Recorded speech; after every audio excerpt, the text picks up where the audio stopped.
Dalam Injil Matius, Markus dan Lukas ada menyatakan peristiwa semasa Yesus dibaptiskan di Sungai Yordan oleh Yohanes Pembaptis.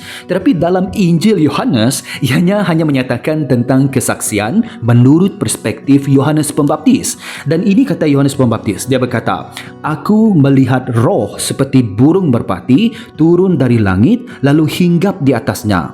Dahulu aku sendiri pun tidak mengenalnya, tetapi dia yang mengutusku untuk membaptis orang dengan air telah berfirman kepadaku, engkau akan melihat roh turun lalu hinggap di atas seorang.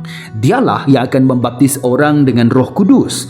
Hal itu telah kulihat sendiri. Maka aku berkata kepadamu, dialah Anak Allah." Nah, menurut konteks ini ialah kesaksian tentang Yesus oleh Yohanes Pembaptis. Ada dua hal yang saya perhatikan. Yang pertama, Yesus diurapi oleh Roh Kudus. Nah, dikatakan roh datang seperti burung merpati. Nah, inilah gambaran tentang sifat roh, iaitu kudus dan juga kasih. Dan dikatakan hinggap atau tinggal di atasnya.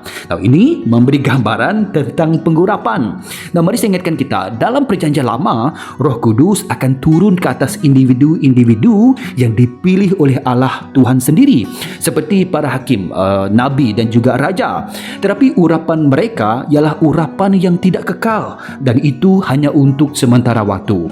Tapi apabila kita melihat Yesus, kesaksian tentang pengurapan Yesus, ini ialah pengurapan yang kekal. Kerana Yesus ialah Mesias pilihan yang mutlak. Nah, tentang ini telah dinubuatkan dalam Yesaya bab yang ke-11. Dikatakan roh Tuhan akan diam padanya, iaitu pada Mesias, roh kebijaksanaan dan pengertian, roh nasihat dan keperkasaan, roh pengetahuan dan takut kepada Tuhan. Takut kepada Tuhan ialah kesukaannya. Yang kedua, saya melihat ini, Yesus akan membaptis dengan Roh Kudus. Nah, kalau tadi ianya merujuk kepada Mesias pilihan, di sini kita melihat tentang Mesias Tuhan. Yohanes Pembaptis, dia hanya sekadar manusia. Oleh itu, dia hanya membaptis dengan air.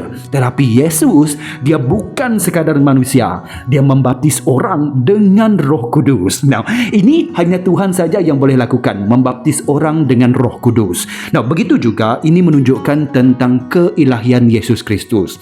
Sebab itu, kalau kita baca, Yohanes berkata, dialah Anak Allah ataupun Putra Elohim. Jadi dua hal yang saya perhatikan melalui petikan ini. Yesus Mesias pilihan. Yesus diurapi oleh Roh Kudus. Dan Yesus ialah Mesias Tuhan. Dia akan membaptis orang dengan Roh Kudus. Wow!